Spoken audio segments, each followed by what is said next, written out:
Okay, we are Alright. live. Okay. Sekejap, kita tunggu sekejap.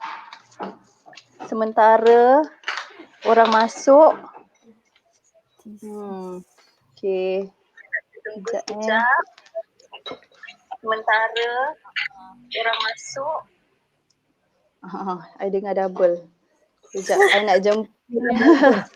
Daud. Sekejap, I nak jemput semua Okay. masuk. Saya Okay, share, jom. Kita buat watch party lah.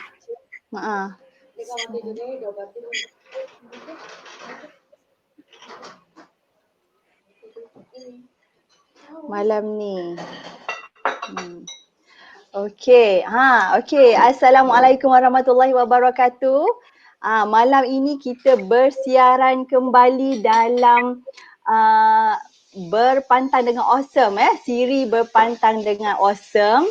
Dan sudah tentu malam ni kita ada topik yang sangat-sangat menarik, iaitu jaundice dan penyusuan ibu.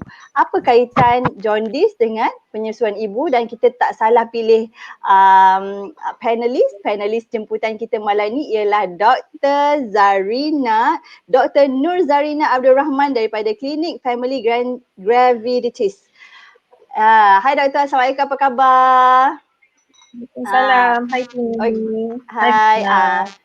Selain daripada itu kita ada panelis tetap juga, iaitu Cik Husna daripada Pudina Confinement. Jangan jemput tengok muka saya. Tiap-tiap sesi pun ada. Okey, sebelum kita mulakan malam ni, saya harap semua dapat kongsikan dulu Facebook Live kita ni kepada grup-grup WhatsApp, grup-grup Facebook, pada Facebook personal masing-masing, sebab topik ini sangat penting sebab ramai ada masalah jaundice kan, anak-anak yang masalah jaundice, apa yang perlu dilakukan. Okey, jadi kita dengan pakar malam ni. Jadi kongsikan ini kepada young parents, kepada juga kita punya confinement ladies yang ada di TISAS Academy, share pada pelanggan-pelanggan anda. Okey, pada yang share, sekejap sebelum tu saya nak bagi pengumuman. Siapa yang share, like dan tag rakan-rakan akan dapat menang hadiah aromaterapi massage oil ni yang sesuai untuk sisi keluarga, organik dan natural, sesuai untuk sisi keluarga. Okey, tanpa membuang masa, saya nak minta Cik Husna, tadi Dr. Zarina kita nak introduce diri, tapi mungkin ada dalam slide Doktor? Ya, ada. Okey, kalau macam tu kita introduce Cik Husna dululah. Okey, Assalamualaikum. Tak terlambat lagi untuk saya nak ucapkan selamat Hari Raya Aidilfitri. Minggu kedua dah ya? Minggu kedua kan? Ke pertama? Baru berapa hari raya ni. Sebab tak kisah sangat pasal raya kan? Sebab tak kisah sangat raya ni, dah lupa dah bila. Okey, sedikit introduction. Saya merupakan background saya adalah seorang dietitian. Berkhidmat di private sector selama lebih kurang dalam 5 tahun begitu. Sebelum saya venture into my own practice lah. So buat masa ini kita di Pudina Confinement kita menawarkan perkhidmatan penyusuan, breastfeeding, lactation massage lah, especially itu kita punya core, and then dan juga confinement care, and then at the same time kita masih juga memberikan perkongsian lah, sharing berkenaan dengan nutrisi, diet sihat dan sebagainya. So sedikit sebanyak lah berkenaan dengan kita dengan Pudina Confinement. Okey, Alhamdulillah. Okey, seterusnya saya terus persilakan Dr. Zarina lah untuk memperkenalkan diri dan mungkin ada slide ke nak kongsi.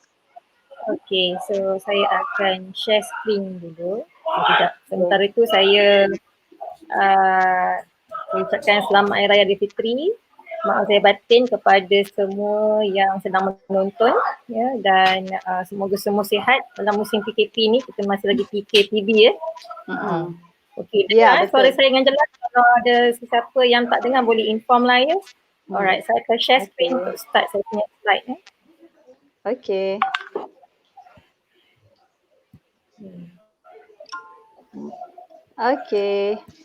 Okey, boleh nampak tak?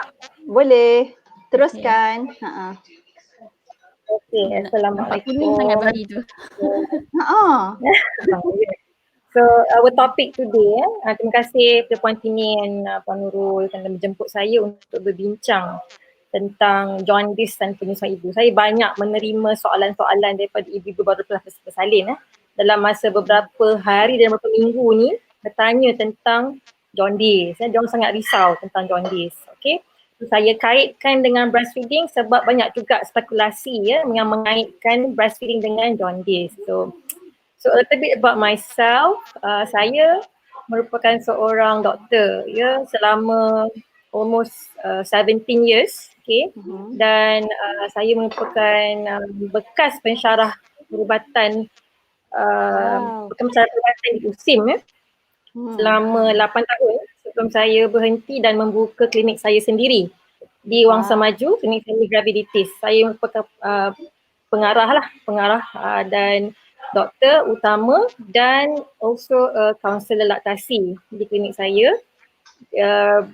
Lokasi Seksyen 5 Wangsa Maju. So sesiapa di Wangsa Maju boleh berkunjung ke klinik saya depan dengan sekolah menengah Wangsa Maju. Okay. Dan selain daripada itu, gambar ni menunjukkan Graviditis Paragraph Center. Saya telah menjadi pengasas Graviditis ni sejak tahun 2015, tapi center ni baru setahun lebih di atas klinik saya sendiri, dan di sinilah saya menjalankan kelas-kelas. Dulu sebelum PKP saya banyak buat kelas untuk ibu bapa, kelas childbirth preparation, antenatal class lah, and also breastfeeding class, baby language dan baby massage class So sekarang ni saya menjalankan semua secara online. So banyak juga sharing saya daripada klinik punya page, baru start jugalah dalam masa sebulan. Dulu kita malu-malu kamera, sekarang ni baru kita rasa okey sikit depan kamera ni kan. Kita tak normal baru. Normal baru, betul. Okay. So saya akan teruskan. Alright.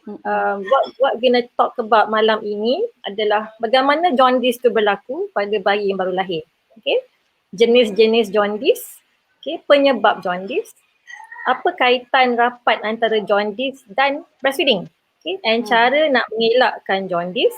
Dan adalah satu slide saya sebut pasal mitos-mitos berkenaan jaundice. So kalau ada apa-apa soalan di sepanjang saya bercerita ni, boleh ajukan kepada Puan Tini dan Cik Husna dan terus saya akan jawab lah. Okay? Boleh boleh.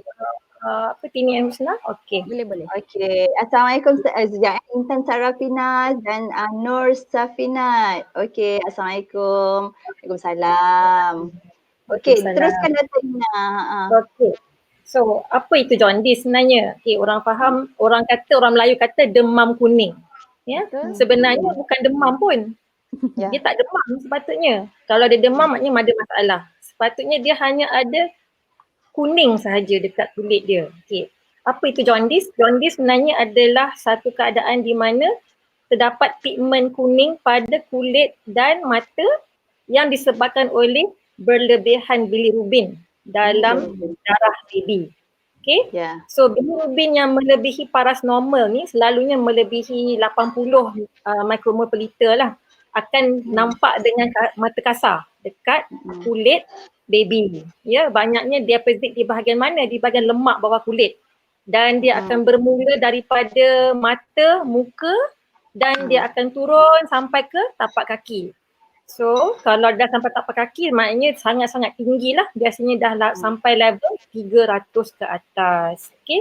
So dalam keadaan ni nampak tak baby ni? Sangat-sangat kuning. Sangat kuning. Level dia mungkin dah sampai 300 lebih. Tengok keadaan dia macam nampak lesu aja kan. So ini adalah keadaan yang sangat severe. Okay. Kalau kebiasaannya, okay, kita tengok balik next slide jalan. Okay, sekiranya dia tidak terlampau tinggi, biasanya tidak berbahaya. Dan jikalau baby tu sihat, tidak ada masalah, biasanya jaundice tu tidak berbahaya. Okay. Apakah jenis-jenis jaundice yang ada pada baby? Okay, ada dua jenis. Satu jaundice physiological, satu lagi jaundice pathological. Okay, physiological tu maksudnya apa? Physiological adalah satu benda yang berlaku secara normal. perubahan yang normal yang berlaku pada badan manusia. Okay, so ada jaundice physiological, maknanya antara 60 ke 80% baby yang baru lahir ni dalam minggu pertama akan dapat jaundice. Dan kebiasaannya physiological jaundice dia berlaku selepas 1 hari umur dia. Biasanya lepas 24 jam baru jadi jaundice. So ini adalah kita katakan normal jaundice. Dan biasanya tahap bilirubinnya tidak sampai ke 300 lah. Ya, biasanya di bawah 250. Okay. Maksimum biasanya jaundice ni akan naik daripada hari kedua sampai ke hari keempat hingga ke-7. Dia akan naik. Lepas hari ke-7 dia akan turun sehingga 2 minggu. Kalau untuk baby yang matang. Baby yang matang ni maksudnya apa? Baby yang lahir selepas 38 minggu. Kalau baby yang matang yang lahir 37 minggu ke bawah, kita bagi chance dekat dia. Kita bagi chance dekat dia sehingga 21 hari. Barulah kita kata dia akan turun.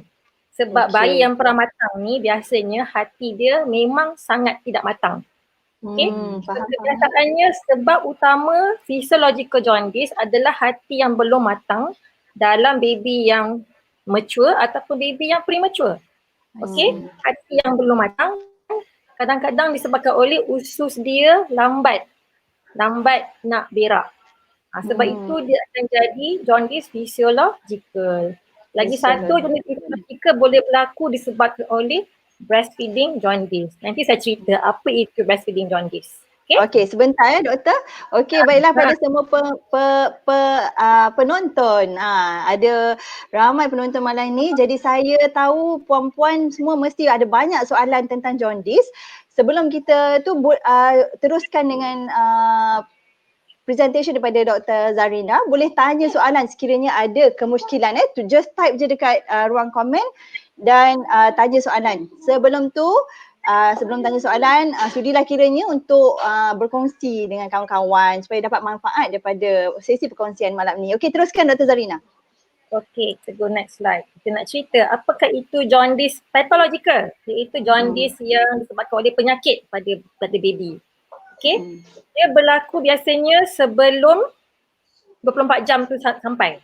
Biasanya dia lahir dia jaundice. Ini adalah masalah penyakit. Okay, yang menyebabkan jaundice tu tak jadi normal lagi dah. Dan kebiasaannya baby tu akan jaundice tu sangat tinggi. Boleh melebihi sampai 300 lebih ke 400 ya. Dan dia akan 24 jam tu doktor ya? Ya? Ini within 24 jam tu boleh naik shoot tinggi ya? Yes. Before 24 hours dia akan shoot naik tinggi. Dan biasanya apa-apa jaundice yang berlaku sebelum 24 jam umur dia memang pathological. Memang penyakit, bukan normal.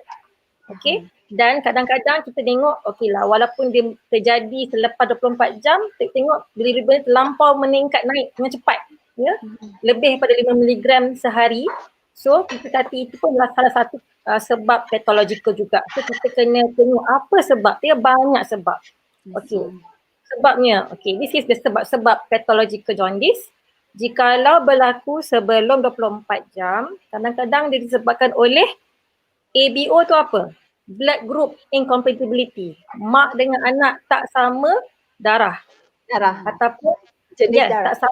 Tak sama kumpulan darah. Ya, mak O, baby A. So kadang dia ada pertukaran darah, dia akan bercampur dan menyebabkan perpecahan darah yang cepat. Ataupun mak baby yang ada rhesus negatif. Selalu kita tengok blood group O positif, A positif, betul? Kadang-kadang ada baby yang A negatif. Negatif itu adalah kita panggil rhesus incompatibility. So ini boleh menyebabkan jaundice pathological. Sebab kedua yang utama adalah neonatal hemolytic anemia. Maksudnya apa? Hemolytic tu maksudnya pecah darah. Jadi dia jadi pecah darah merah dengan cepat.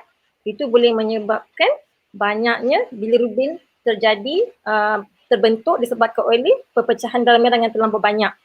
Okey, yang selepas 24 jam, kalau kata dia terlampau tinggi tiba-tiba, dia tak naik secara cantik macam pelan-pelan sehingga ke hari keempat baru dia peak, tiba-tiba turun naik mendadak pada hari kedua, kita boleh tengok masalah-masalah ini.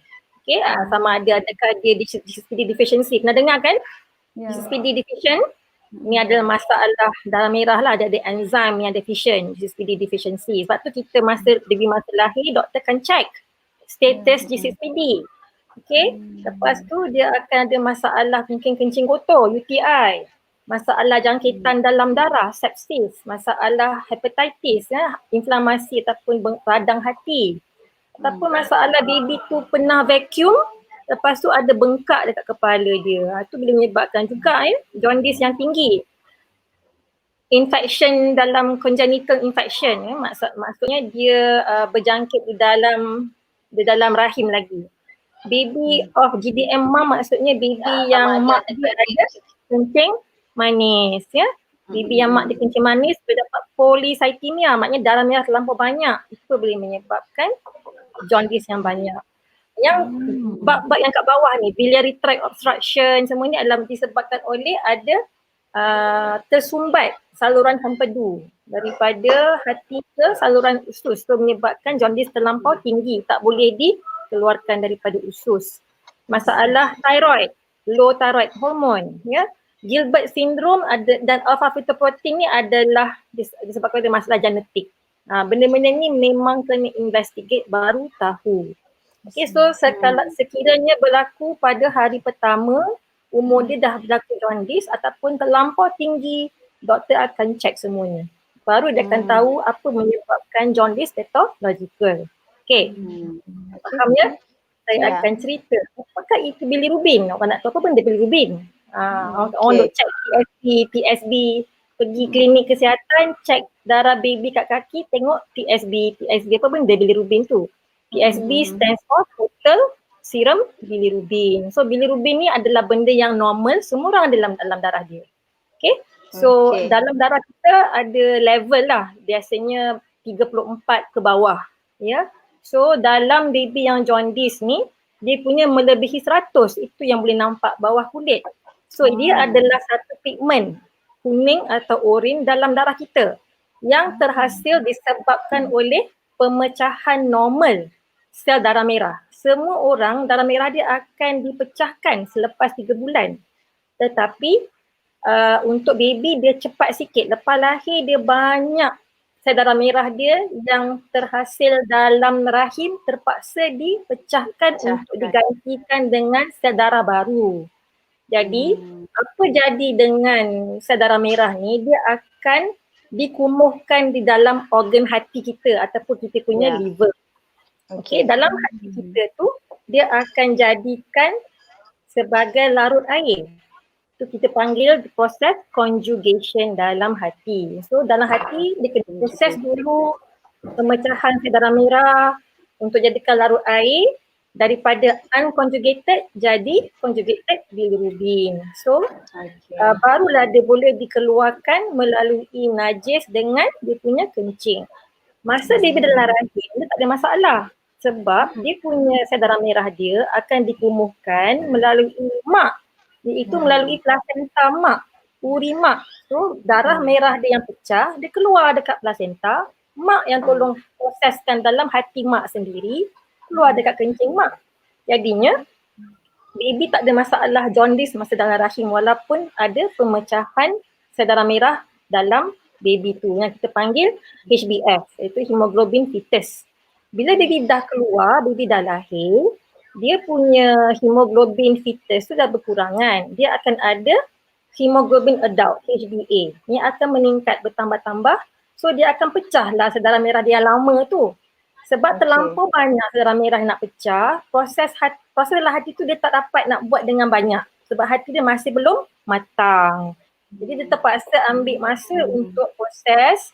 So that's why dia punya bilirubin tu terlampau banyak, tak sempat dijadikan larut air, dia dah masuk balik dalam darah merah. Dalam darah dia, terus keluar dekat kulit jadi jaundice.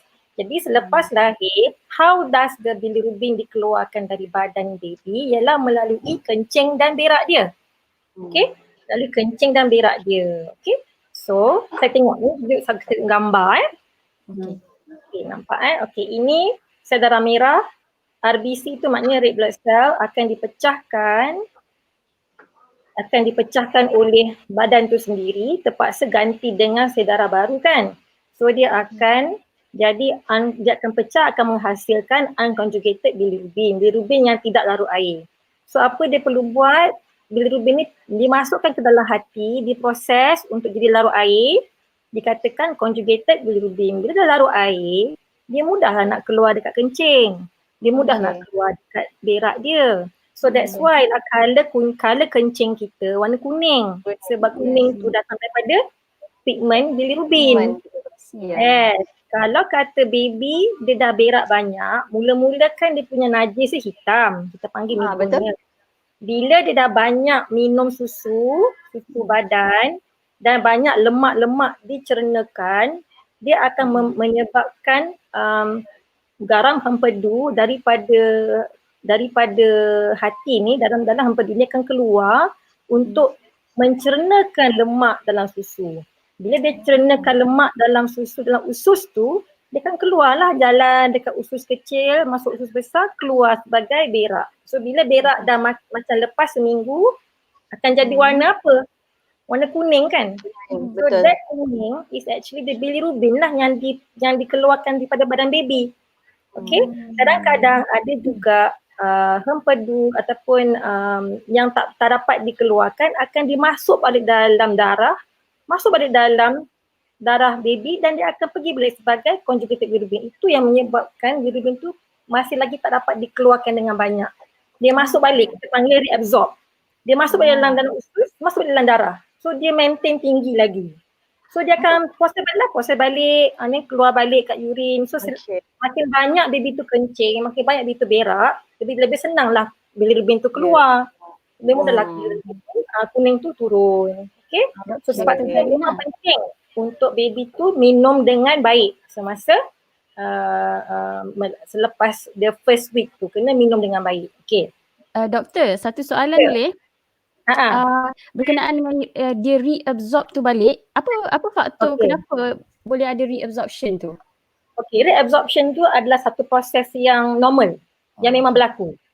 Okay, bila dia terlampau banyak dalam usus, dia terpaksa di-reabsorb dalam usus untuk masuk balik ke dalam darah. Dia akan ada, this process is actually one of the physiological process that happens in the metabolism of the bilirubin. I see. Okay. Kalau dia reabsorb banyak, ada soalan? Ada soalan sekejap daripada Dinana Shana. Soalan dia, kalau jaundice more than 300, adakah terlalu bahaya? Apakah puncanya? Memang doktor dah terangkan tadi. Okay, nanti saya akan ceritakan level-level. Okay, 300 tu memang tinggi, tapi kita kena tengok level dia dan di manakah tahap dia mengikut dia punya umur dia. Kalau kalau dia lahir matang ke lahir tak matang tu, so ada beberapa risiko yang kita kena tengok lah. So memang 300 ke atas tu memang berbahaya lah. Sebenarnya berbahaya dan memerlukan treatment fototerapi. Ni ada fototerapi kat sini kan, nampak gambar baby ni. Dekat bawah foto kan. So bagaimana fototerapi ni membantu? Dia mempercepatkan proses unconjugated yang tak larut air ni menjadi larut air. So dia senang keluar dekat kencing dengan berak baby. Itu saja. Itu saja. Dia bantu hati punya function lah untuk cepat jadi larut air. Itu je. Okay. Sekarang banyak baby diletak di fototerapi tu dekat hospital-hospital. Adakah dengan menggunakan sinaran cahaya matahari pagi tu adakah ini adalah satu mitos. Tapi saya cerita masa nak habis, okay? Okay, good. Okay, ada soalan lagi daripada Rosie urutan tradisional. Apakah punca jaundice? Adakah sebab pemakanan ibu selain dari darah? Apa tu? Adakah sebab pemakanan ibu selain dari darah? Ada juga ibu yang berdarah O tapi baby okey. Itu soalan dia. Okay, nanti kita tengok lepas ni. Nanti kita terang lepas ni ya. Okay. Kalau macam tu lepas ni kita akan terangkan Puan Rosie urutan tradisional dan juga satu lagi soalan. Kita kumpul soalan. Bagaimana pula towards the end kita tanya soalan. Bagaimana pula kalau sampai masanya saya akan jawab ikut ni. Semua. Okay. Alright.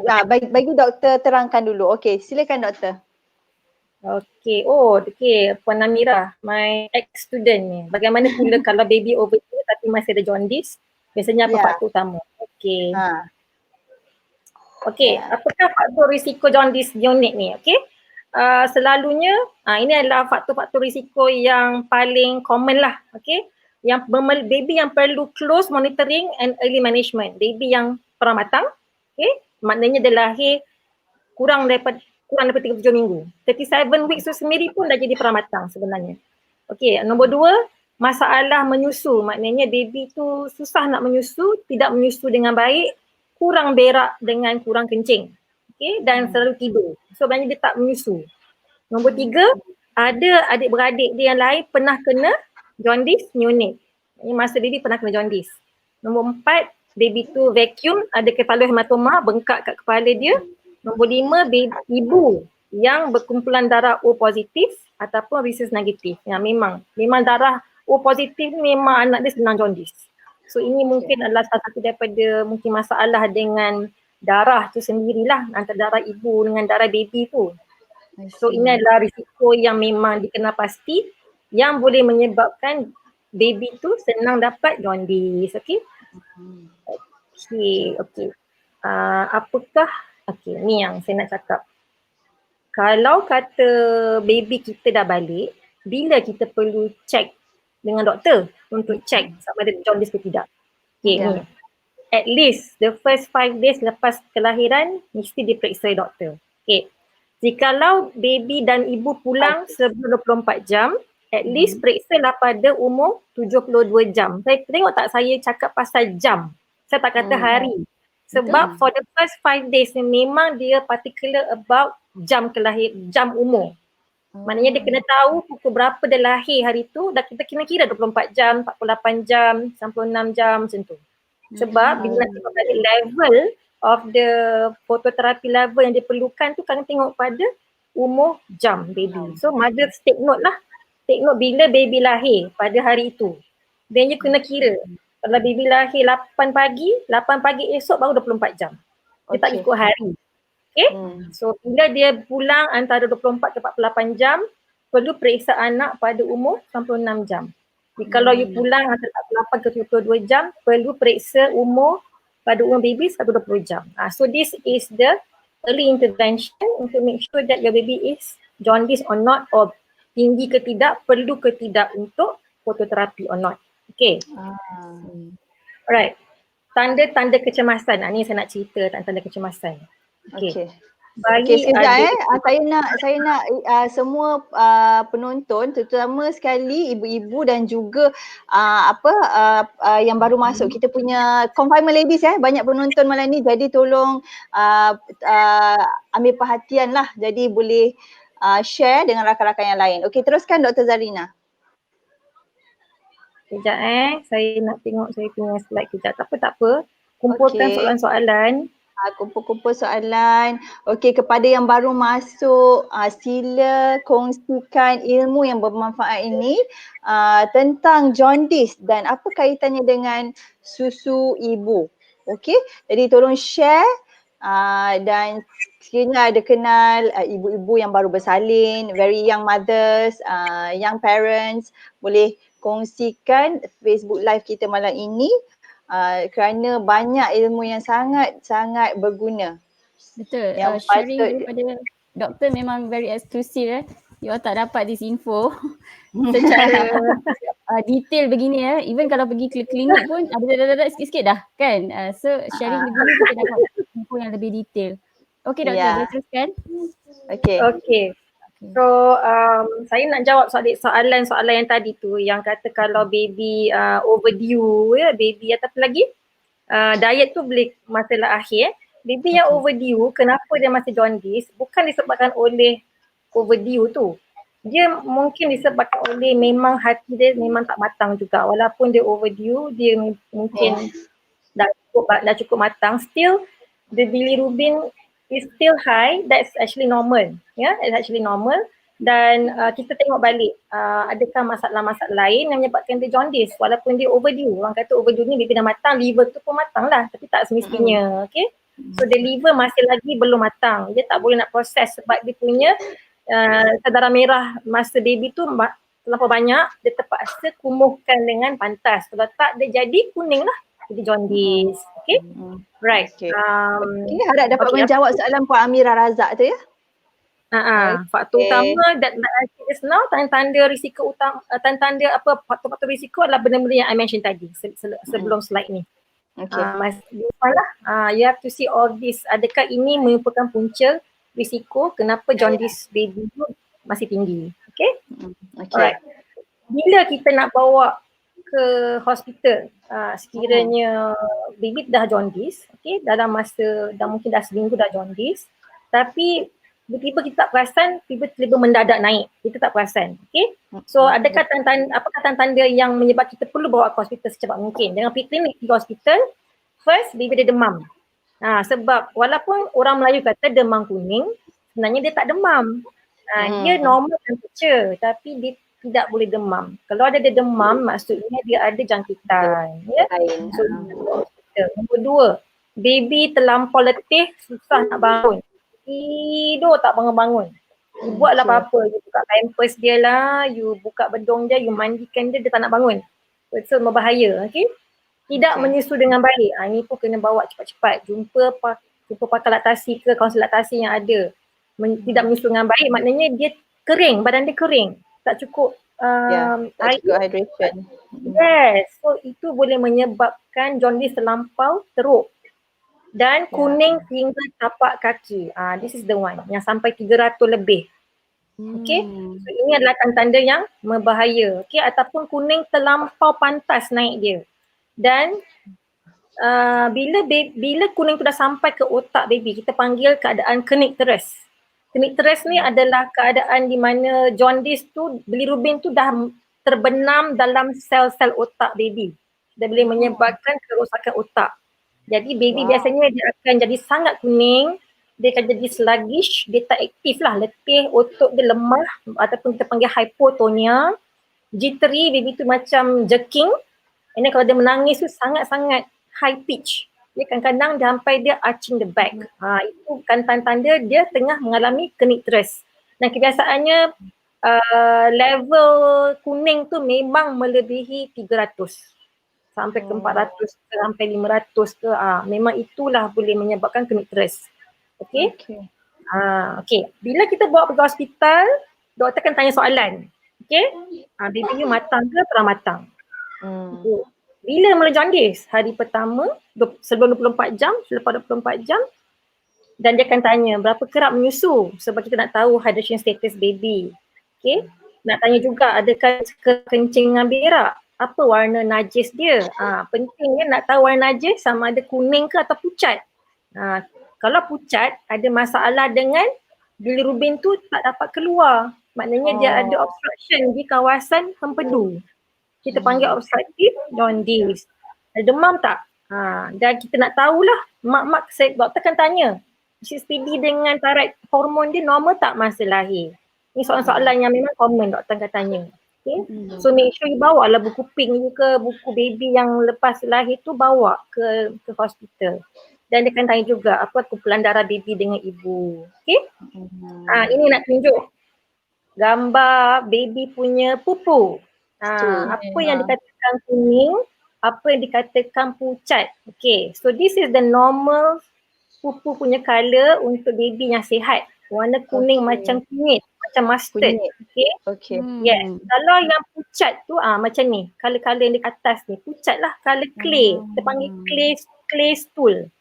So ini disebabkan oleh tak ada bilirubin dikeluarkan ke najis. Maksudnya mungkin terlampau dia dah stuck dekat empedu, dia tak dapat keluar ke dalam usus. Lagi satu, kalau ada obstructive jaundice, dia punya ni air kencing dia warna macam air teh pekat. Nampak tak? So this is not normal. This is not normal. Orang yang jaundice akan dapat colour macam ni kalau dia ada obstructive jaundice ataupun terlampau tinggi dia punya bilirubin akan keluar macam ni. Macam mana air teh. So kalau boleh kita tengok kencing baby tu kena colour light yellow ataupun putih lah. Itu yang terbaik. It could be because of terlampau banyak sangat bilirubin ataupun terlampau dehydrated. Baby terlampau kering. So dia punya warna dia kuning. Ingat tak kita puasa, tak minum, apa colour kita punya kencing? Pekat Kuning sangat. pekat kan? Yes, pekat. sebab kita kering, tak minum air. So that's why this also an indication that baby is dry. Okay, that can worsen the jaundice. Okay, alright. Next Okay. one. Okay, now let's see how do we see jaundice dengan mata kasar. Mata kasar. Okay, nampak tak gambar ni? Biasa doktor akan check dulu dia punya badan. Biasanya kalau dia setakat kepala je, level dia lebih kurang 100. Okay. Dia akan kan saya cakap dia start daripada mata, muka, turun ke dada, turun ke perut, turun ke kaki dan tangan. Okay. So macam mana kita nak check? Kita kena geserkan tangan kita, kita tekan kulit baby ke arah tepi. Maknanya kita sesarkan blood vessel tu kita nampak. So this one is putih. Tapi kita kena guna natural light lah. Tak boleh lampu kuning ke lampu yang tak natural. So natural light kita tengok. So this is actually normal. Nampak tak? Bawah dekat lepas kita tolak tangan kita ke tepi ternampak putih. So this is not jaundice. Kalau yang belah kanan ni kita nampak kalau kita sesarkan tangan kita ke tepi kita nampak kulit tu warna kuning. So that's how we actually assess dengan mata kasar dululah. Tapi ini adalah secara rough lah.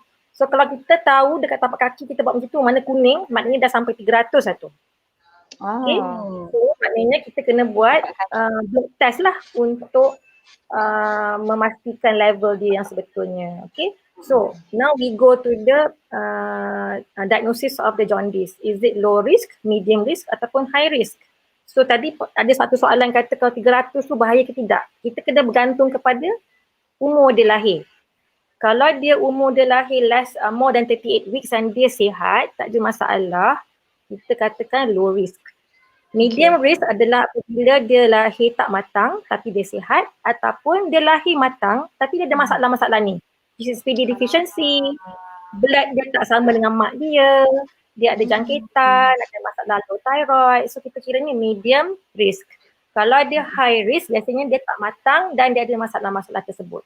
Okay, kenapa yang ni penting? Sebab kita nak tengok level dia sama ada dia perlu tak foto atau tidak. So kita kena tahu risiko dia. So bagaimana kita nak check darah baby? Nombor satu ada beberapa cara lah. Satu tadi guna mata kasar. Nombor dua, nampak tak gambar ni? Gambar ni menunjukkan satu alat yang diletak atas kulit baby untuk tengok level baby punya jaundice. So what we call transcutaneous bilirubin device. Dia tengok dekat, dia guna infrared, dia letak atas kulit, dia dapat detect berapa level bilirubin baby. Okay, but this is actually also estimation. Yeah, ni banyak surface dia doktor? Yes, on the surface ada skin. So dia tak payah cucuk lah. Tapi sebenarnya ini adalah secara estimation. Okay, estimation. Kalau terlampau tinggi dan dia akan cakap, doktor akan cakap okay kita buat darah jugalah because darah is the most accurate to know the level of the TSB. Okay. Kalau invasive tu maknanya kita ambil darah kapilari dekat tapak kaki baby lah. Macam biasa kita cucuk dan kita ambil sedikit darah menghantar ke makmal lah. Tapi kita buat dalam klinik tu sendiri. Okay, so berapa kerap, mak akan tanya berapa kerap kita kena pergi bawa baby. So bergantung kepada tahap baby itu sendiri. Kalau dia terlampau tinggi, dia kena kurang esok. Sehari sekali kena buat. Kalau terlampau tinggi, makan terus masuk ward. Dalam ward mungkin akan buat 6 jam sekali kena cucuk. Kalau dia tak teruk, mungkin boleh 2 hari sekali ataupun 3 hari sekali. So tengok keadaan baby, tengok keadaan dia punya level of TSB. Baru kita tahu. Kadang-kadang mak tanya berapa kerap, dia tak boleh jawab terus macam tu. Kena check baby macam mana. Dan tengok dia punya keadaan faktor-faktor sekeliling dia macam mana. Okay. Ya. Alright. So ini adalah jadual yang dapat daripada KKM yang menunjukkan level TSB yang memerlukan fototerapi. Okay. So that's why nampak tak ada low risk, medium risk, high risk. So kita kena categorize dulu baby kita di kategori yang mana. Baru kita nampak dia ada punya level for fototerapi. Nampak tak? Kalau ada jaundice pada hari 24 ni, yang tepi-tepi ni the hours of life Pak, dia kira ikut umur ikut jam 24 jam, 48 jam, 32 jam ya. Selepas 66 jam dia dah maintain dah level dia. Okay. So biasa saya akan ingat yang untuk low risk babies lah. Selepas 96 jam, kalau dia tak melebihi 300, it's fine. Tak payah letak bawah lampu. Kalau dia melebihi 400, tengok dah kena tukar darah. ET tu maksudnya tukar darah, exchange transfusion. Okay, so ini merupakan jadual yang kita guna pakai di klinik dan hospital untuk memantau sama ada baby perlu atau tidak fototerapi. Jadi kalau sekiranya baby tak sampai tahap dia, tak perlu letak bawah foto. Okay, tak semestinya you kena letak bawah foto. Dah sampai level tu baru kita letak. Okay. So tak semestinya semua baby kena fototerapi. So kalau dia masih belum sampai, kita kata tak apa, puan balik rumah, teruskan penyusuan ibu, kita jumpa lagi 2 hari lagi untuk check level. Okay. Okay, jelas. Ada lagi soalan tak? Ada. Sekejap saya bacakan Okay. Tanda kecemasan. Ni Husna dah summarize tadi. Tanda kecemasan bayi demam. Bayi terlalu letih, tidak menyusu dengan baik, kuning hingga tapak kaki. Itu kecemasan. Okey. Seterusnya soalan daripada Serai Kasturi Confinement. Bagaimana nak bagi kesedaran pada ibu yang tak tahu baby mereka sebenarnya kuning? Okay, tadi saya kata kalau kata dia kena bawa anak dia pergi check dengan sama ada dengan nurse ataupun dengan doktor. Kadang-kadang kalau yang lahir dengan government hospital kan dia akan dapat visit daripada jururawat masyarakat kan. Dia ada home visit kan, by nurse kan. So nurses akan buat pemantauan terhadap baby tu di rumah. Ya, kalau kata yang bersalin di private yang tidak mendapat visit daripada staff nurses KK macam saya tak pernah dapat. Sebab selama ni saya bersalin di swasta. Jadinya kita kena faham lah bila kita kena pergi check. Kita kena fahamkan ibu-ibu tu kalau kata ada confinement ladies yang memang tahu tentang jaundice, bolehlah sama-sama nak check baby, nak urut baby, tengok ada tak baby tu kuning. Betul. Kalau maknya, mak ada ni, mak anak ni kuning, boleh pergi buat check. So kita kena sebagai orang sekeliling ni kita kena bagi tahu dekat mak kerana mak tu tak tahu. Bukannya dia tak nak. Betul tak? Bukan dia tak nak pergi, dia tak tahu. Sebab tu sangat penting untuk confinement lady sekarang pun kena ada ilmu-ilmu yang penting macam ni. Sebab ni Serai Kasturi Confinement ni dia komen lagi, ibu sekarang tak nak pergi KK bila terapis datang buat treatment, baby dah kening teruk, bila tanya baby macam mana, ibu cakap baby okey je, baik je, tidur je. Tapi terapis bagi tahu mereka baru mereka kelang kabut. Sebagai terapis itulah tanggungjawab kita. Maknanya mak tu tak tahu. Jadi harap-harapnya semua confinement lady take note dan faham tentang jaundice dan kita inform. Jadi maksudnya kita menjaga kita bantu kan. Mak tahu, oh puan ni berbahaya ni, pergilah check besok.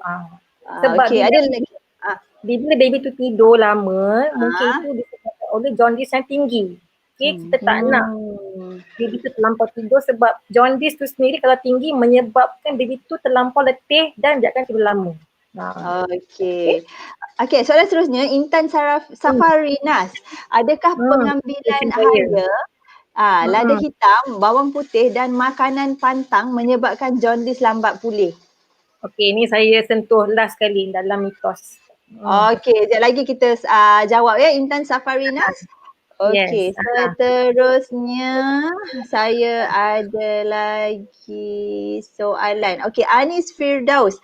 Bayi saya lahir 2.55 kg tapi sekarang dah 27 hari masih lagi kuning. Dia berak tak kerap tapi najis kuning. Adakah ini bahaya? Apakah penyelesaiannya? Okay, berapa level kuning dia? Dah 27 hari maknanya prolong jaundice. Dan adakah dia lahir matang ke tak matang? Banyak soalan ni nak tanya ni. Banyak soalan nak tanya. Mungkin Anis, mungkin baru masuk tadi. Anis boleh tengok balik penerangan daripada Dr. Zahrina awal-awal tadi. Apa dia punya berapa minggu baby dilahirkan. Jadi sekiranya agak tak tu kan? Betul tak doktor? Nanti Ya. kalau tak boleh Sebab saya kalau soalan ni saya nak tanya banyak soalan lagi nak tanya. So soalan. saya Betul. boleh bagi tahu dan nak tanya breastfeeding ke. Banyak soalan. Jadi kalau kata Puan Anis boleh jumpa dengan doktor directly ataupun nanti boleh PM saya ataupun kita jawab dalam komen. Saya akan tanya soalan dan Puan Anis jawab dalam komen, saya akan bantu. Okay, that would be Okay. great. Lagi Yes. satu, dia kata adakah Anis Firdaus tanya, adakah cuaca panas atau environment yang panas penyumbang kepada kuning yang tinggi? Okay.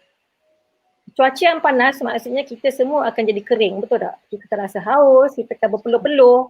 So adakah dalam keadaan panas tu baby tu berpeluh dan dia tak cukup kencing dia, so itu boleh menyebabkan dia kering badan. Bila dia dehydrated, kering, dia boleh menyebabkan severe jaundice. So maknanya baby tu kena banyak minum susu untuk pastikan dia cukup hidrasi ataupun hydration dia, status dia sangat bagus. Okay.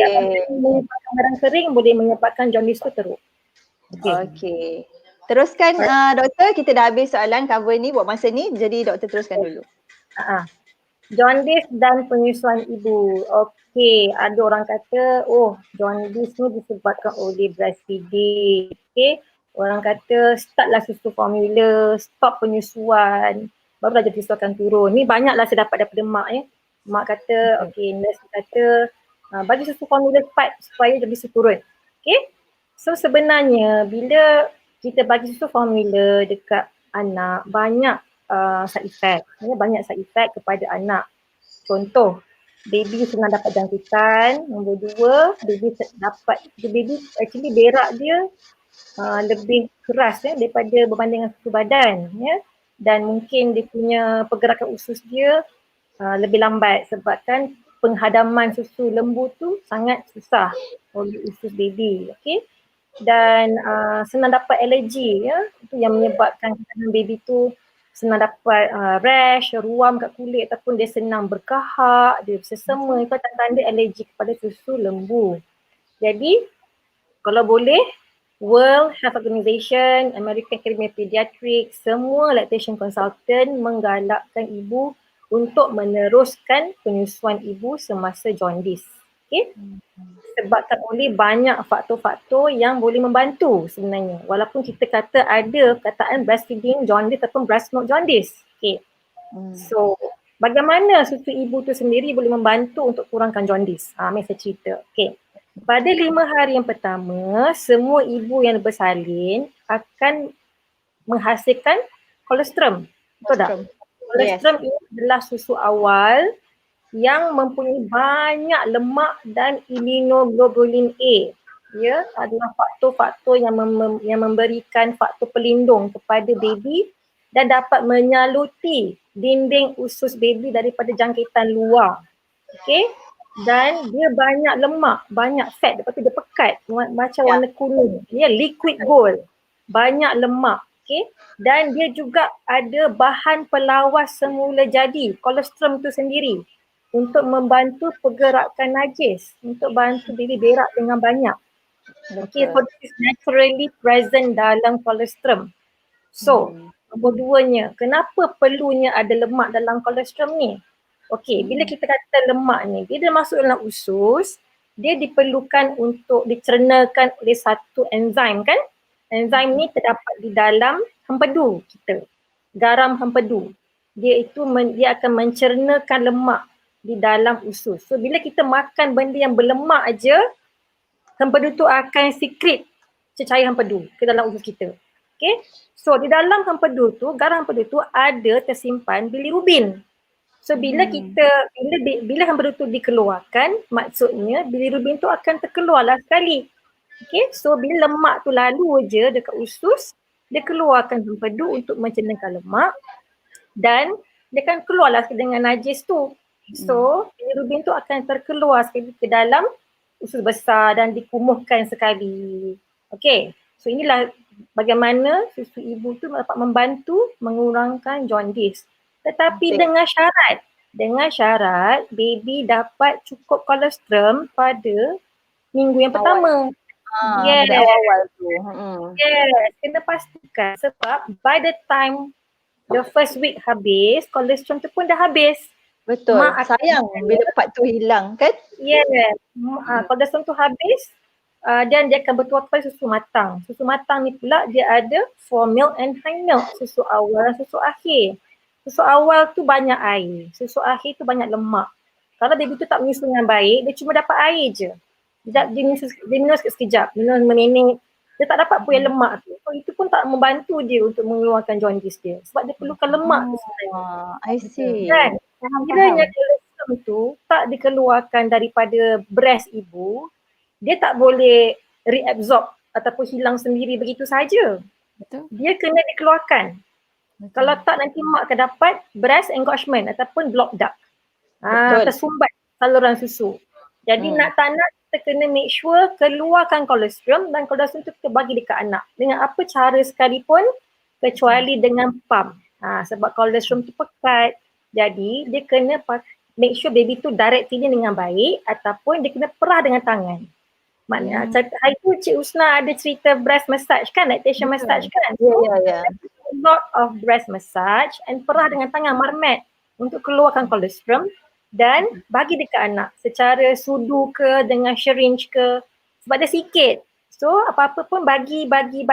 Sekerap mana? Sekerap sejam sekali minum. Sebab baby baru lahir ni dia tak payah minum banyak. Dia punya perut dia pun kecil. Jadi dia kena minum at least 2 ke 3 sudu pada satu masa. Sikit je tapi sejam sekali kena minum. Memang banyak tu je pun mak hasilkan pada hari-hari yang pertama, tak banyak. Betul. Mula-mula tu agak sikit lah. Mula-mula kita rasa macam kenapa sikit sangat ni? Sebab dia baru keluar susu memang awal. Sikit. Kolesterol. Memang sikit. Kolesterol tu sikit sesuai dengan perut baby yang kecil. Baby yang kecil. Dia baby tak perlu banyak-banyak. Kalau you bagi baby susu formula dalam botol, lepas tu bagi 1 ounce, 30 ml, mak punya kolesterol banyak mana lah sangat. Terus baby tak cukup susu. Kononnya mak dah cukup susu, sebenarnya baby dah kembang perut dia sebab kita bagi terlalu banyak. So kalau boleh jangan bagi apa-apa susu botol pada baby baru lahir. Okay, make sure you breastfeeding tu kena perbetulkan. Okay, now let's talk about breastfeeding jaundice. Orang kata breastfeeding jaundice lah, breast milk jaundice lah, apa benda tu sebenarnya. Okay. Breastfeeding jaundice berlaku dalam 1 in 100 babies. Okay. Bila breastfeeding jaundice ni berlaku, dia menerukkan physiological jaundice. Dia disebabkan oleh baby tu tak dapat cukup susu ibu. Bukan mak tak cukup susu, tetapi teknik penyusuan tu yang tak betul. Menyebabkan susu tak dapat sampai ke anak dengan baik. So bila baby tak dapat minum dengan baik, kolesterol tu menyumbat saluran susu, menyebabkan susu tak dapat mengalir dengan baik dan baby akan dapat kurang susu dan dehydration. Itulah baby jadi kurang kencing, kurang berak dan yang paling common sekali baby akan hilang berat badan 10% of the berat lahir dalam minggu yang pertama. So bila kita nampak tanda-tanda ni baby kurang berak, kurang kencing, hilang berat badan, tengok balik teknik penyusuan. Adakah masalah? So ini yang menyebabkan breastfeeding jaundice. Bukan penyusuan ibu tu yang menyebabkan jaundice, tetapi penyusuan yang tak cukup yang menyebabkan jaundice. Faham tak? Bukan susu badan ibu tu yang menyebabkan jaundice, tapi tak cukup susu badan sampai ke anak. Faham tak? So apa kita perlu buat? Kita perlu make sure selepas lahir tu buat skin to skin. Terus attach dengan baby lepas bersalin. Buat the first latch. And then semasa dalam pantang make sure latching dan position tu betul. Kerapkan penyusuan 1 jam sekali kalau boleh. And 1 jam sekali is normal. Banyak mak kata Asyik nak menyusu je anak ni. Tak cukup susu ke? Bukan tak cukup susu. Susu badan tu senang hadam. Jadi dia akan menyusukan kerap pada kesenangan lapar. Okay. So how do we increase the fat into the milk is by doing breast compression. Masa menyusu, sambil menyusu tekan breast. Menyusu compress breast. Itu boleh membantu banyakkan lemak sampai ke anak. Okay. So how do we know kalau mak ada masalah latching? Mak akan komplain sakit atau luka kat nipple dia. Nombor 2, breast engorge. Maknanya susu tak dapat mengalir dengan baik. Terlampau cepat sangat dia jadi keras breast. Maknanya baby tak dapat menyusu dengan baik. Dia susu ni kan sentiasa dibuat. So by 2-3 hari dah jadi engorge So itu maknanya baby tak menyusu dengan baik. Nombor 3 tongue tie. Nampak tak baby ni? Kita panggil tongue tie frenulum dia kat depan lidah menyebabkan baby tak dapat menghisap dengan baik. Lidah pendek kita panggil. So benda-benda macam ni kena diagnose cepat. Okay, so maknanya ada masalah latching, perbetulkan latching. Apa masalah latching tu sendiri? Itu cari sebab, cari punca dan perbetulkan. Okay. So this one I nak tunjuk balik macam mana nak latching dengan baik So firstly you put baby close to you, the nipple tu dekat ke arah hidung baby, and then biarkan dia punya kepala dia ke belakang sikit, biar dia punya dagu dia sampai dekat breast dulu. Nampak tak? Dagu dulu sampai kat breast, then dia akan buka mulut besar, baru kita bawa ke breast kita baby tu. Okay, and then barulah dia dapat latching yang betul. Nampak tak? Latching betul maksudnya dia punya dagu ni menyentuh breast, hidung tak kena breast pun. Ini kita panggil asymmetrical latch. Okay. So apa maksud asymmetrical latch? Top lip dia dekat atas nipple, bottom lip dia dekat bawah areola. Dia tak latching tengah-tengah. Dia latching menyengit macam tu. So this, bila cara asymmetrical latch ni, dia akan dapat very much of the areola dalam mulut dia. So bila dia dapat banyak areola dalam mulut dia, dia akan dapat menghisap dengan baik dan dapat massage breast mak dengan baik dan dapat mengalirkan susu dengan baik ke dalam badan baby. Okay. So there you go. Nose is free. Areola banyak di bahagian atas kita nampak, bawah tak nampak. Okay. Menyentuh. Okay. So this is the correct latch. Okay. Kalau poor latch, macam ni, nampak? Dia minum puting. Kalau macam ni sakit. Ya Allah. Dia minum puting sebab puting tu lah bergeser dengan hard palate dalam keras dia. Itu yang dapatkan luka kat nipple ataupun kadang-kadang mak keluar habis susu dia lipstick, nampak tak? Dia punya nipple dia bentuk lipstick. Penyu. Maknanya tak betul lah latching dia. Okay, bila lepas menyusu sepatutnya dia kena rounded. Dan bila ada sakit semasa menyusu, dah tanda-tanda tak baik latching dia, tak betul. So please remember, breastfeeding is supposed to be enjoyable. Kalau breastfeeding sakit, maknanya something is wrong. Okay? Okay. Macam nak tahu baby cukup menyusu? Kita tak nampak kan? Baby dapat cukup susu, kita tengok dekat dia punya berak kencing dia. Cukup. Okay, berak tu kita kata at least 3 okay. Okay tu macam ni. Nampak tak saya buat ni? Okay. Tangan ni. Satu kali berak tu besar ni. At least 3 okay. Najis dia. Okay. Lepas tu kencing dia banyak. At least 3 to 4 times a day selepas 5 hari. Okay. Berat naik dengan baik. 30 gram sehari ataupun 200 gram seminggu ataupun 600 gram sebulan. Okay. And then lepas kita menyusu, kita rasa tak sakit, ada let down semasa menyusu, maknanya ada susu mengalir sebelah masa kita menyusu ke anak sebelah, maknanya let down, ataupun breast tu lembut selepas menyusu, maknanya susu sampai ke anak. Kita punya objektif adalah menyampaikan susu dekat anak kita. Okay, and lepas menyusu tu baby tu tidur terus ataupun happy, ataupun dia macam alert, dan kita nampak dia kita pun rasa seronok selepas menyusu. Itu tanda-tanda baby dapat susu dengan baik. Okay. Right. Ini adalah contoh gambar yang ada fototerapi. Okay. Di mana fototerapi ni adalah blue light treatment yang digunakan untuk tukarkan bilirubin daripada tak larut kepada larut air dan dia akan keluar ke dalam kencing dan berak dia. Okay. So hanya bila baby punya TSB, bilirubin sampai ke tahap yang perlu foto, barulah kita letak bawah lampu. Kalau tak perlu, tak sampai lagi, tak perlu letak bawah fototerapi. Okay. Nah, sekiranya baby tu selepas 2 minggu untuk baby matang dan selepas 21 hari untuk baby yang pramatang, masih lagi TSB dia lebih pada 85. Maksudnya dia ada prolonged jaundice. Okay. Biasanya doktor akan cek darah dan kencing. This time dia akan ambil darah lebih banyak dekat tangan baby dan 2-3 botol kecil-kecil. Okay, tak macam yang biasa yang nak ambil kat tapak kaki tu. So kita kena ambil beberapa investigation untuk rule out perkara-perkara yang jaundice pathological. Pathological.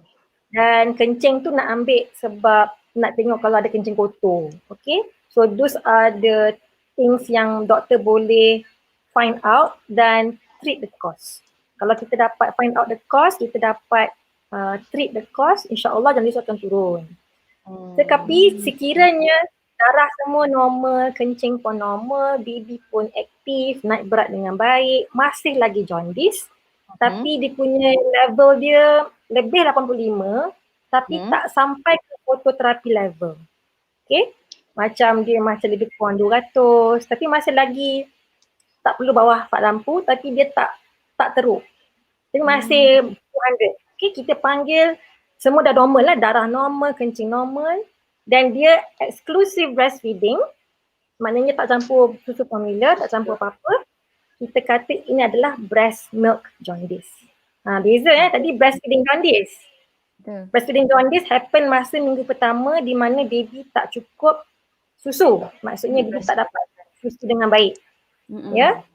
Bila dah lepas 2 minggu ataupun lepas 3 minggu untuk baby yang pramatang, dia dah check semua normal, baby breastfeeding exclusively, kita kata breast milk jaundice. So breast milk jaundice ni disebabkan oleh, orang kata ada yang tak ada sebab. Ada yang kata dalam breast milk tu sendiri ada faktor yang menyebabkan reabsorption of the bilirubin pun masuk dalam usus balik dengan banyak. So dia jadi tinggi di dalam darah. Tapi dia tak berbahaya, level tak berbahaya. So dia kadang dia ambil masa tau, dia ambil masa sebulan lebih, kadang-kadang ke 2 bulan baru dia turun pelan-pelan. Dia kan turun tapi turun pelan-pelan. Turun sikit over 1 month or 2. Saya pernah jumpa one mother yang ada twins baby. Twins kan lahir pramatang kan? Lebih kurang 34 weeks kan? So dia breastfeed both her twins and baby dia jaundice selama 2 bulan. Wow, lamanya. 2 bulan jaundice tapi dia tak berbahaya. Level dia memang tinggi tapi dia makin turun pelan-pelan lah. So kalau macam ni adakah sesuatu yang adakah sesuatu yang membimbangkan kalau macam ni? Tak Jaundice tidak ada complication selagi dia tidak mencapai level fototerapi dan dia akan turun pelan-pelan. Now, I just want to state something about jaundice.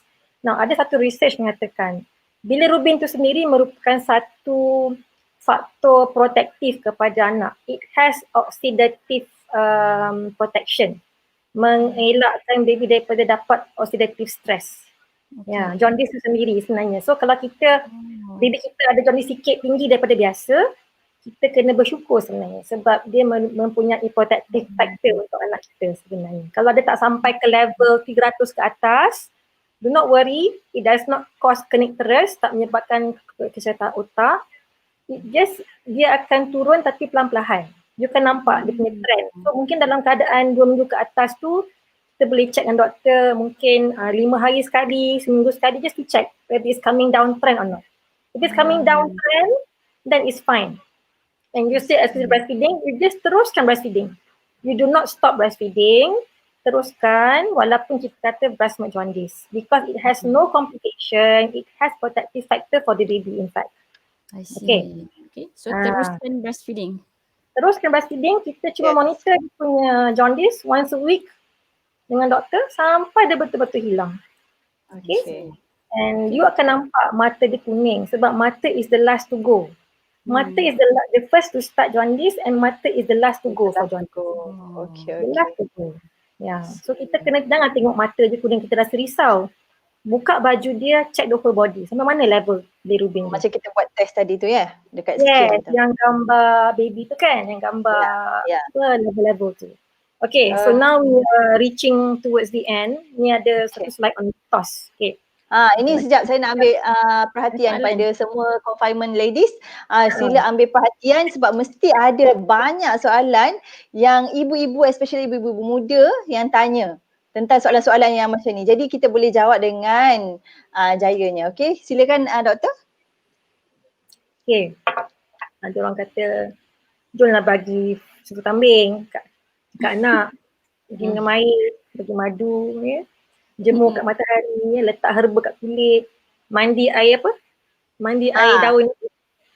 Ada soalan tadi. Oh, sekejap saya tunjuk soalan dululah doktor Kan? sekejap Baca Mandi daun soalan dulu. apa tu siapa pernah dengar? Ya, Daun ni. yang daun kucai orang kata.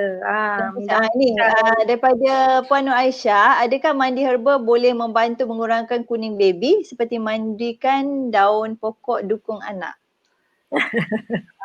Itu pun saya selalu dengar mandi air kucai, air daun kucai.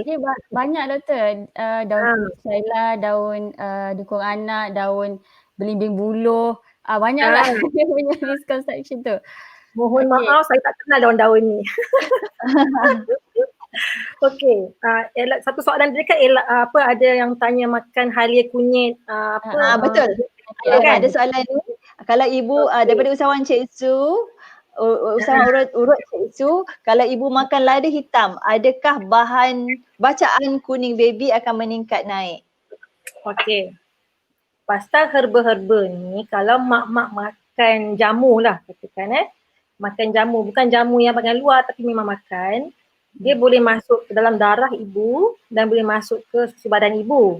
So, bila baby menyusu, dia akan dapat sedikit herba tu dalam susu badan dan boleh menyebabkan jaundice lebih teruk sebab apa-apa pun dia akan lalu ke hati baby.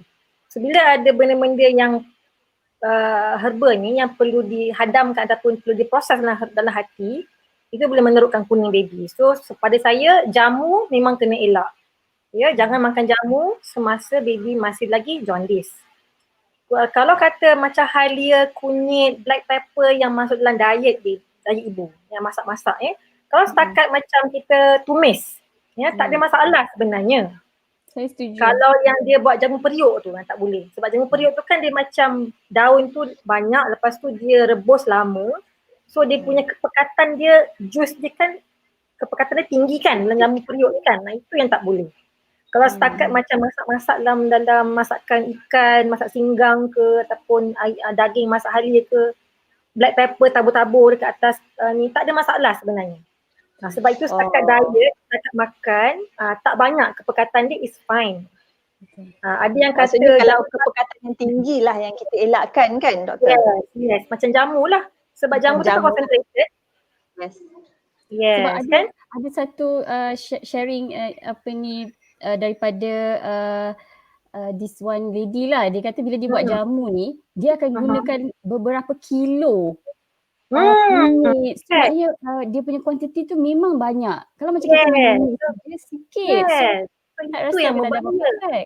Betul. So kita tak tahu berapa yang sampai dalam badan ibu. And then bila apa-apa kita makan ni memang masuk dalam kita punya breast milk sikit.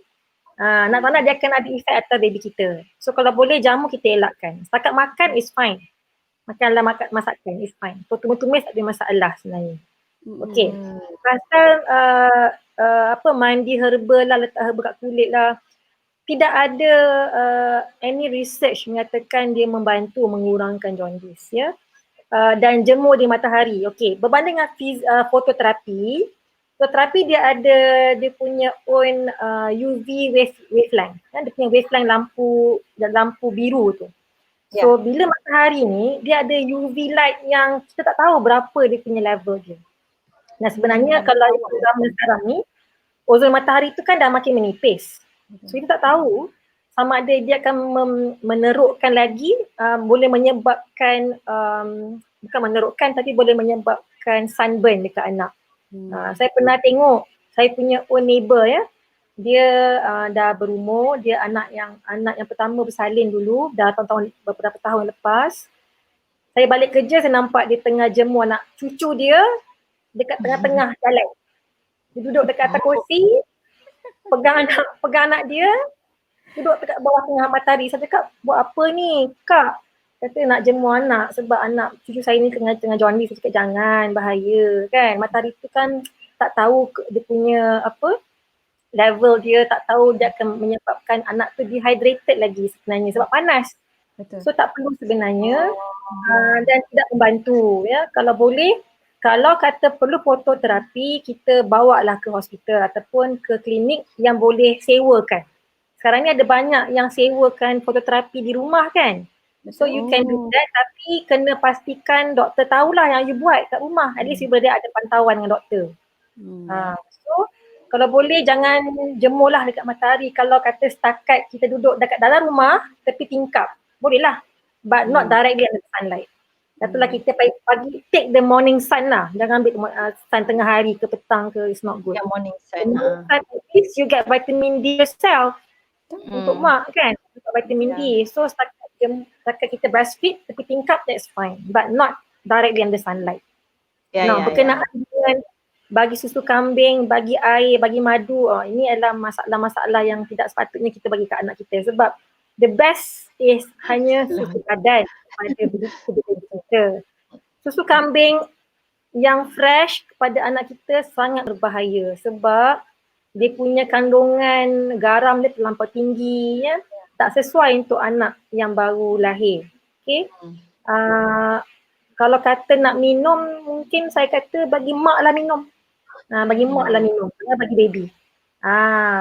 Kalau bagi air kepada baby, sangat bahaya sebab air tidak ada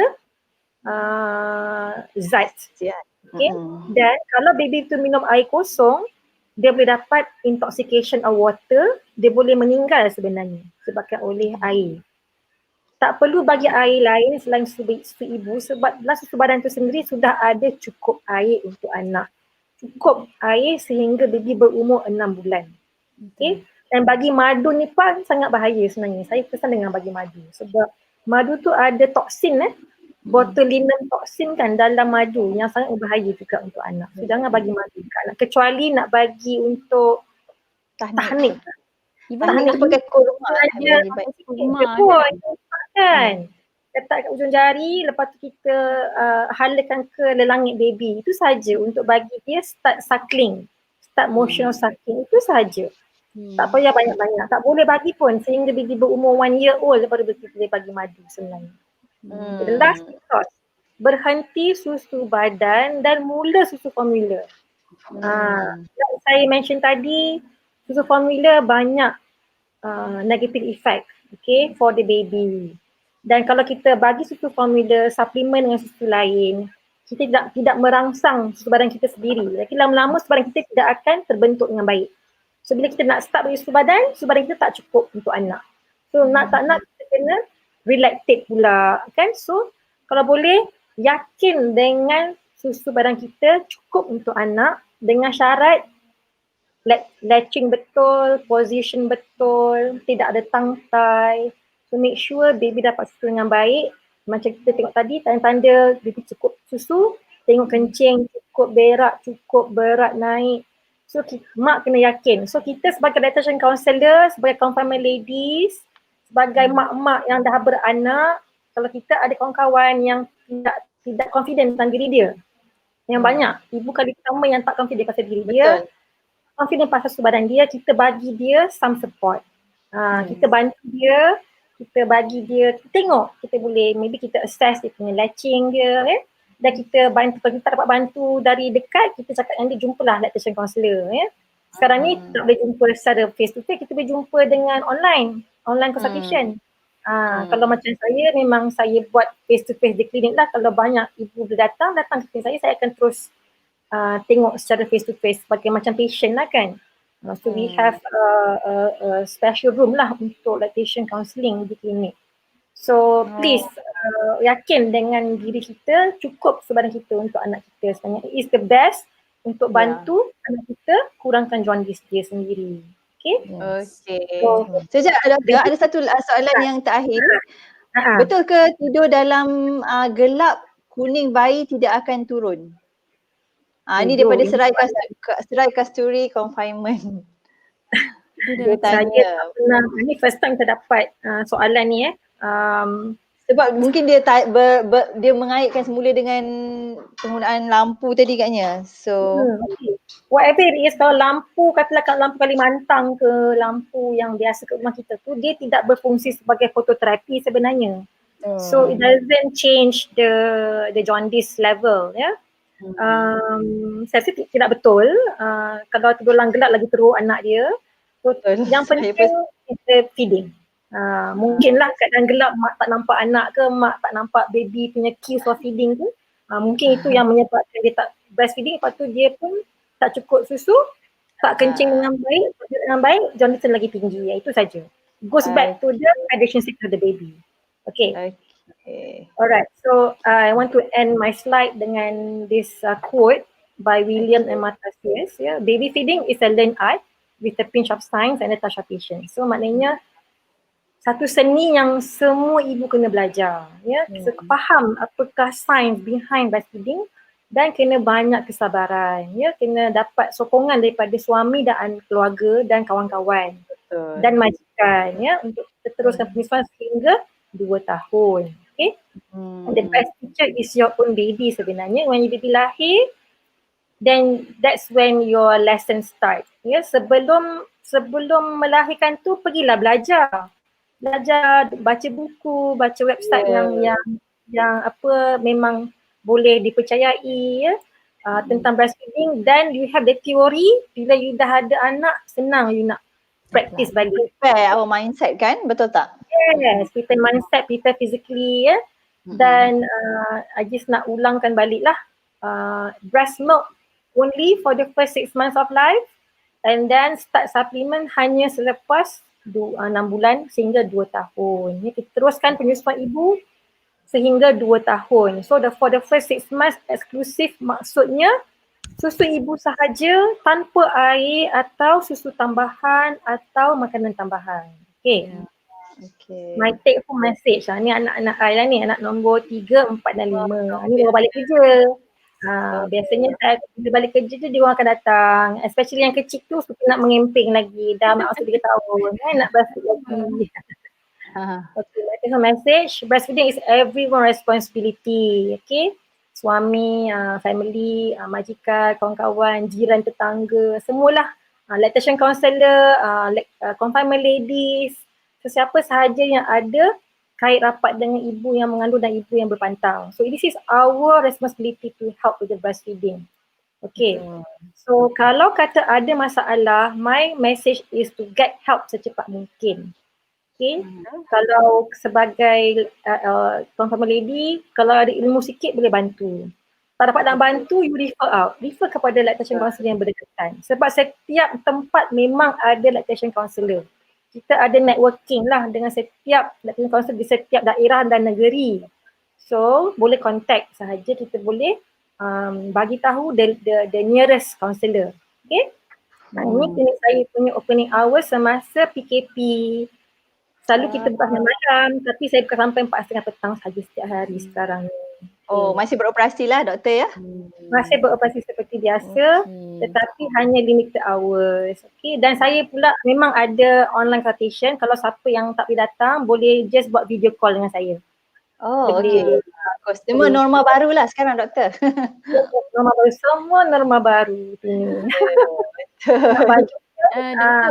untuk online consultation tu boleh macam mana nak hubungi? Okay, boleh just contact nombor ni 41444265 ataupun WhatsApp saja 013-742-4265. Okay, boleh WhatsApp. Just WhatsApp saja dan kita akan bagi link lah untuk video call. Sebab saya pakai sistem dalam klinik yang kita boleh buat video call daripada sistem tu sendiri. Okay. Kita akan bagi link dekat patient. So saya kongsikan numbernya di ruangan komen Komen. Boleh? Okay. Sebelum kita akhiri kita punya live malam ni, saya nak announce siapa yang menang kita punya hadiah ni, minyak urutan aromaterapi, face and body massage yang natural ni daripada Razawa. Yang ini sesuai untuk seisi keluarga, natural oil daripada almond seed oil dan juga olive oil. Pemenangnya ialah orang yang rajin bertanya soalan, iaitu Serai Kasturi Confinement. Serai Kasturi Confinement malam ni. So dia mungkin banyak dia menang. Tahniah Serai Kasturi Confinement. Nanti kita PM address, kita akan postkan. Okay. Ya, tahniah. Ya, ada slide lagi. Okay, silakan. I just nak tunjuklah I ada online classes yang saya akan buat seminggu sekali satu topik setiap bulan. Seminggu So, sekali topik Ah, setiap bulan. minggu yang pertama saya cakap pasal basic, minggu yang kedua saya cakap pasal challenges, minggu yang ketiga saya cakap pasal back to work, minggu yang keempat untuk ibu yang ambil anak angkat, English lactation. Interesting. Ibu yang ataupun ibu yang dah menyusul lepas tu dia berhenti, dia nak start balik. Kita panggil relactation. So saya akan buat ini setiap bulan. Kalau sesiapa yang dah ada yang saya dah start dah basic dengan challenges, dengan back to work, tapi ada yang terlepas so dia boleh datang balik bulan depannya. So setiap minggu tu saya akan buat. So bergila-gila setiap minggu lah yang ni, topik ni. So kita buat dalam Webex punya platform lah. So sesiapa yang nak join, just follow Facebook Clinic Family dan kita akan tunjukkan cara nak register dan kita akan bagi link lah kepada mereka yang dah register untuk join pada hari tersebut. Biasa saya akan buat petang lah, setiap hari Khamis. Pukul 2.30 hingga pukul 3.30 petang setiap Khamis. Okay. So nanti saya akan share dalam Facebook saya lah. Okay. Cik Husna ada kata-kata akhir sebelum kita tutup sesi ni? Okay, perkongsian Minggu depan Dr. Zarina malam ni. Sorry? Okay, saya Ini teruskan. klinik saya rupa klinik saya. Tu klinik dia. Okay. Wangsa Maju. So yang mana berdekatan dengan Wangsa Maju, ibu-ibu yang baru lepas bersalin ataupun even sekarang sedang hamil dan perlukan bantuan dan guide daripada doktor, so boleh join juga online classes yang doktor bicarakan tadi tu So boleh juga follow Facebook Clinic Family Gravidities untuk info lebih lanjut. Okay. So akhir kata Saya tutup slide tutup slide nampak kita. Okay. Alright. Okay, so saya nak ucapkan ribuan terima kasih kepada Dr. Zarina atas sharing. Memang sangat-sangat eksklusif ilmunya malam ni. Slide pun banyak dan sangat detail. So thank you very much Doktor for the sharing. Thank you doktor. Sebab saya rasa sebab yang dalam grup hari ini ialah kebanyakannya confinement ladies, jadi semua TISAS Academy ada menyediakan platform untuk belajar kemahiran urutan dan rawatan sebab bersalin. Jadi saya suka berkongsi supaya semua kita punya confinement ladies semua ada ilmu yang canggih-canggih lah yang dapat dikongsikan, ilmu yang betul kepada para ibu yang baru bersalin nanti. Okay, so sekiranya ada yang berminat untuk belajar kemahiran urutan dan rawatan bersalin, boleh hubungi Cik Zana, saya ada tinggalkan di ruang komen dan juga boleh klik www.tisasacademy.com. Okey, itu saja. Saya harap kita dapat berjumpa lagi di sesi berpantang dengan awesome akan datang minggu depan. Tapi apa minggu depan Cik Husna? Topik next week kita ada live dengan fisioterapis. Tentang topik apa? Slimming untuk diet langsing selepas bersalin. Exercise senama-senama yang boleh diamalkan ibu ketika dalam pantang pun dia boleh buat. So apa exercise yang selamat? Okay. Terima kasih. Thank you Suhaila Said. Thank you for tuning in. Okay, kita end kita punya live sekarang. Bye. Assalamualaikum. Waalaikumsalam.